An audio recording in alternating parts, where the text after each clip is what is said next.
And a very good evening to you. Welcome to TV47 Weekend. Top topics just for you.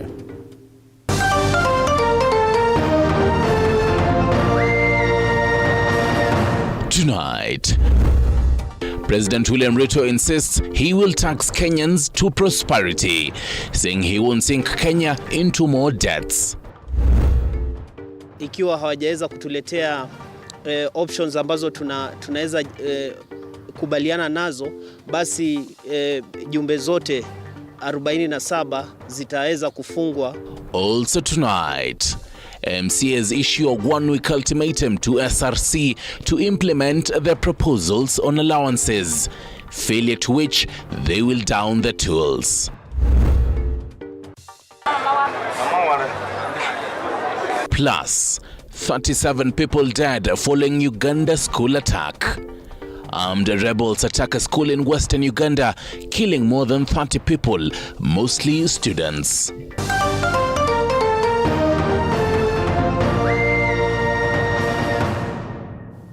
Welcome to the bulletin. Rhoda Nyima is on the sign language docket. I'm your Stuart Stanley Nyuringita. You can always talk to us on our socials below your screens. Now, first off, members of County Assembly have issued a one-week ultimatum to the Salaries and Remuneration Commission to revise proposed changes to their salaries, failure to which they will down the tools. The MCAs claim failure to empower them is a plot to kill devolution. This comes just days after SRC issued a circular that indicated that MCAs will from next month take home a salary of 154,481 Kenyan shillings, from 144,375 Kenyan shillings. Paul Kirobe begins a bulletin tonight. Respective ward and county, we are national leaders, and as we come together, to share. The push and pull between members of county assemblies and the Salary and Remuneration Commission is gaining momentum as MCAs continue to pile more pressure for SRC to review their salaries and allowances, failure to which they will down their tools within 7 days. The MCAs say they will close down their assemblies and paralyze business on the floor of the House, a move they say is a threat to the growth of devolution. For SRC to produce a document and fly it out and try to purport that they have engaged stakeholders in coming with the figures, it doesn't make sense to us. And therefore, SRC must sit down with the stakeholders, which are county governments, county assemblies, and get to understand the views and perspective of representation. One, the County Assemblies Forum advises all the county assemblies to proceed on the close of the 7 days ultimatum given. Already, members of County Assembly in Kilifi adjourned indefinitely. Mandera County MCAs have also adjourned indefinitely their business until their demands are met. The Salary and Remuneration Commission proposed an increment of 10,000 shillings to MCAs. Tunapolala, tunapoamka, mtu wa kwanza mwananchi anayekutana naye ni MCA. Mimi nataka kuserve mwananchi wangu kwa njia inayostahili na njia ya uhaki. Kulipwa kwa sitting za bunge, ndani ya bunge, walizitoa, lakini tunajua kwamba National Assembly, Senate wanazipokea.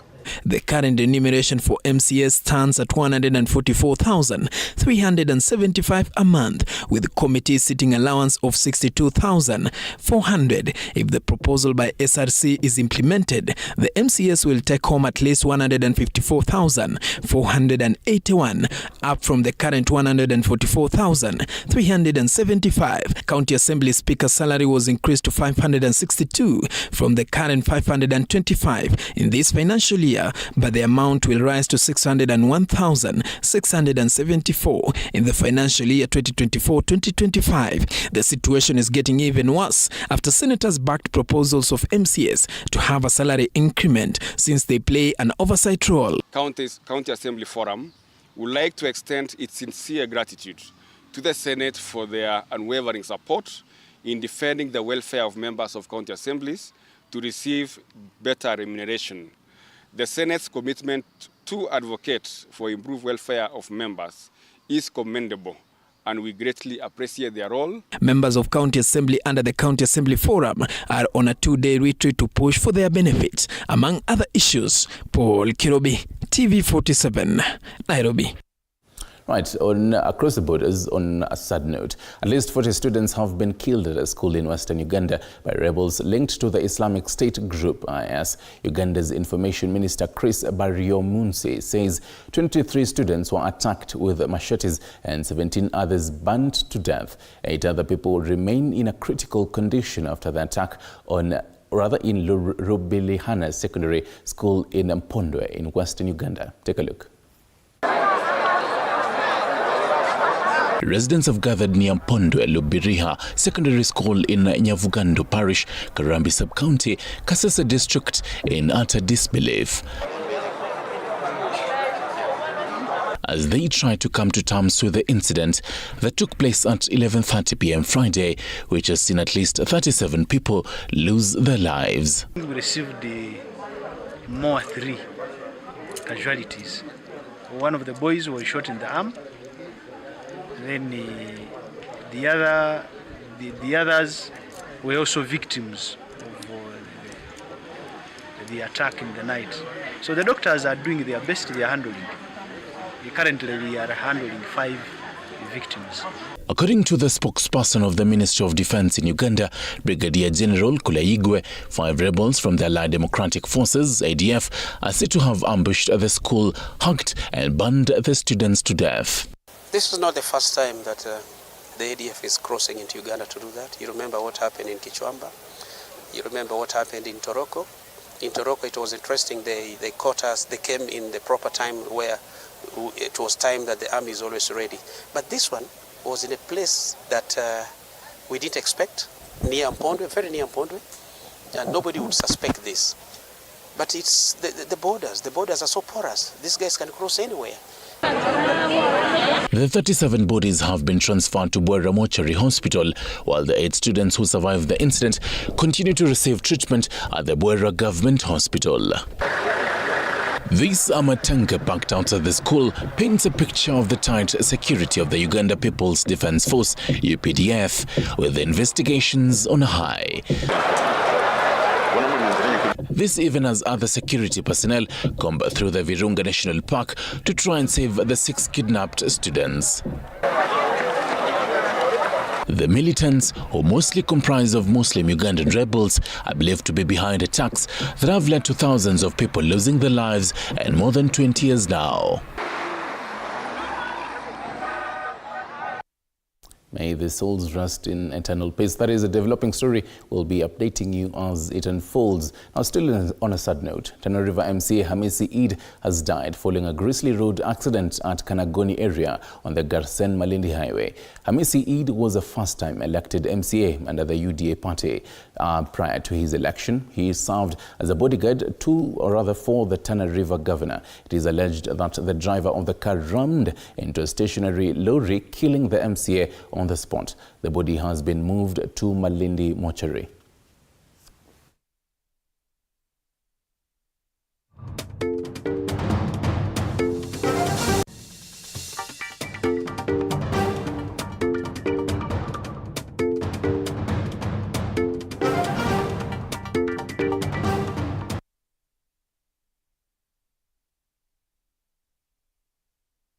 Deputy President Rigathi Gachagua insists reforms in the health sector are inevitable, saying the government intends to institute reforms to the National Health Insurance Fund, NHIF, to ensure provision of better healthcare services to all Kenyans. Speaking when he flagged off the Heart to Heart Foundation run, the DP urged Kenyans of goodwill to support the program, saying this will go a long way in saving lives. Vera Albeita reports. Deputy President Rigathi Gachagua now says that the reforms in the National Health Insurance Fund NHIF are inevitable and must be implemented to ensure Kenyans get the best healthcare services. The Kenya Kwanza administration under President William Ruto is implementing reforms in the health sector, specifically the National Health Hospital Insurance Fund. Speaking when he flagged off of the Heart to Heart Marathon here in Nairobi, Rigathi said reforms in the health sector will ensure Kenyans live a healthy life.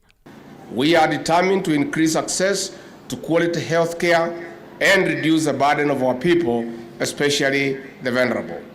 The DP participated in the Heart to Heart run aimed at raising funds to facilitate children with heart diseases to acquire the necessary treatment, where he urged Kenyans of goodwill to support the program to save lives.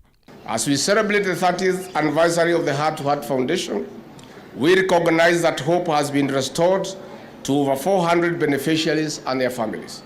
I therefore express my deepest gratitude to the current hospital and the Heart to Heart Foundation for the utmost dedication to this noble cause of giving our children a second chance.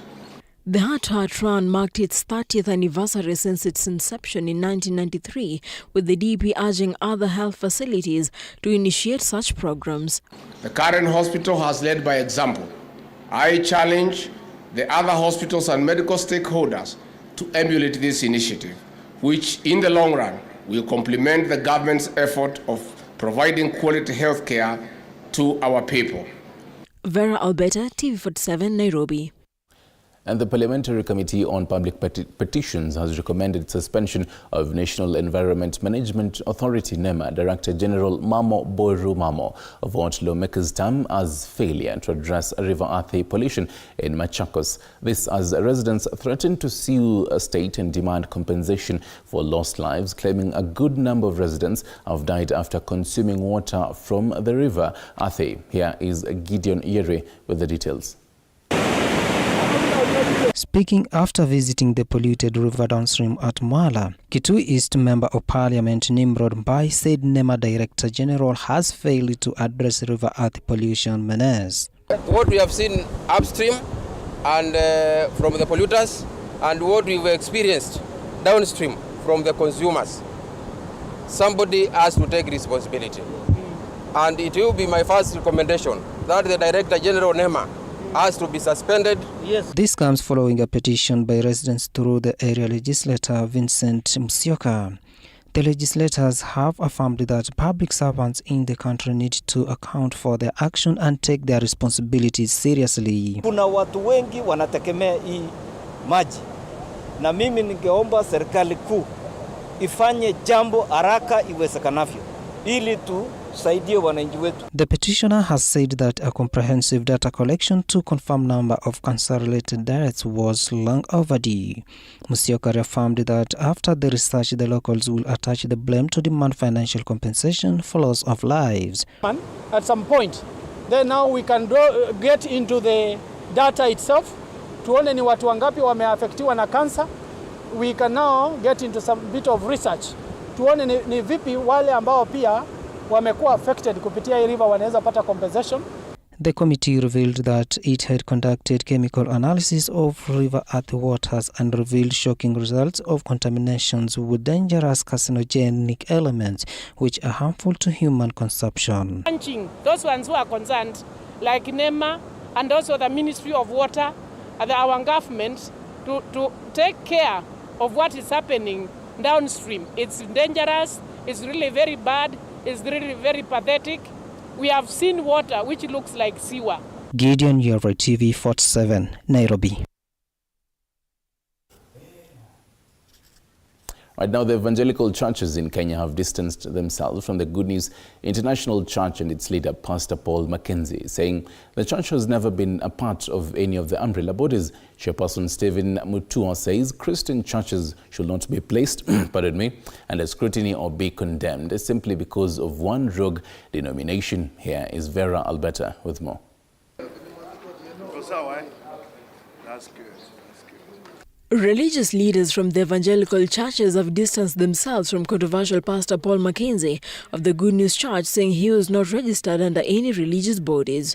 And we categorically state that the said person has never been part of our umbrella bodies as they are known.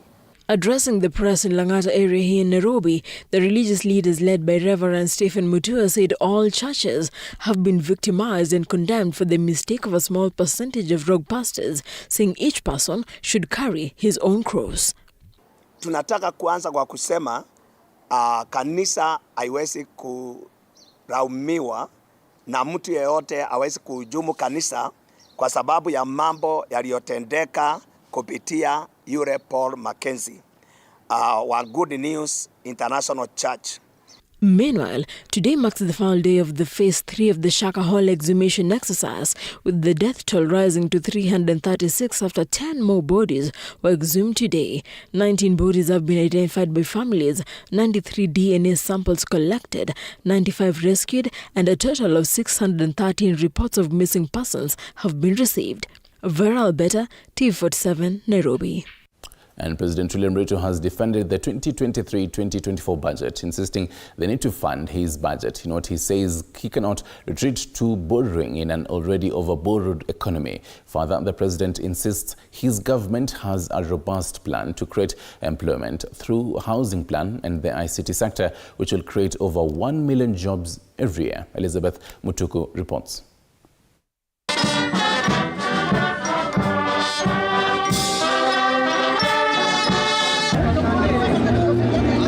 Speaking during his tour of Kiambu and Meru counties, President William Ruto reiterated the importance of finance bill, which according to him will help his Kenya Kwanza government in financing the budget. Alielewa ya kwamba nchi inajengwa na ushuru ambayo inatolewa na wananchi wa nchi hiyo na biashara za nchi hiyo. Hapa katikati mtu ya kitendawili akakuja akatuletea kisirani, akakoroga sisi akatupeleka kwa madeni. Madeni ndio hiyo, kwa miaka 5 madeni ikafika 9 trillion. Saa hii inateleza, tunauliza maswali mingi. Sasa mimi nataka niulize nyinyi watu wa Githunguri. Mnataka tuendelee na ile ya Kibaki ya kusanya ushuru ama mnataka tuendelee na hii ya kukopa madeni? Mnataka tuendelee na gani? Ile ya Kibaki, ile ya kusanya ushuru? The number one in command insists the Kenya Kwanza government has a robust plan which will see creation of 1 million jobs annually through the housing plan, ICT, among other sectors in his government. Tunataka kujenga nyumba 1,200 kila mwaka ndio tupate ajira ya vijana 1,000,000 kila mwaka. Si mnataka vijana wetu wapate ajira jameni? Si lazima tuwe na mpango. Tuko na mpango ya housing. Tuko na mpango ya kutumia housing kuzalisha ajira ya hawa vijana. Tuko na mpango ya ICT, 25,000 ICT hotspots. Every ward will have an ICT hub. Kwa sababu tuko na kazi nyingi kwa sekta ya digitali ili vijana wetu wapate ajira. Na ajira watu wa Meru na wa Kenya haiwezi kupatikana kama hatuna mpango. We must have a plan. Na ndio rekebisha uchumi. Kwa hivyo rais ameleta bill na ninataka nishukuru waheshimiwa yote kutoka Mlima Kenya. Kwa sababu hiyo bill, Your Excellency, hata kama ni kiongozi wa taifa, ni kiongozi kutoka eneo hili. Kama kuna eneo ambayo imeangaliwa kwa finance bill ni hii Mlima Kenya. In his bag of goodies to the region where he met over 30,000 dairy farmers in Meru County, President William Ruto promised to lower the cost of animal semen used for breeding from 8,000 shillings to 1,500 shillings, saying his government is devoted to establishing an animal processing semen center in Kenya by the end of this year. Nimepata amri kama waziri wa kilimo kuhakikisha ya kwamba ile shinda mumeongea juu yake ya mambo ya kuteremusha bei ya mbegu ya ng'ombe ili teremke chini muipate kwa bei inawe nafuu. Rais ameniamurisha hiyo maneno ifanywe kwa haraka na in the next 6 months iweze kufikia nyinyi. The promise I want to make, Your Excellency, is we are lucky because of the support that you have continued to give us. We have a team from France coming on the 29th, and the Ministry and Kagrik will be sitting to discuss on the acquisition of the sex semen machine, which will be able to produce 500,000 doses ya kuweka ng'ombe ili to change our breed and to increase productivity. Na mimi ninaapa ya kwamba nitafanya kazi yangu kama mjumbe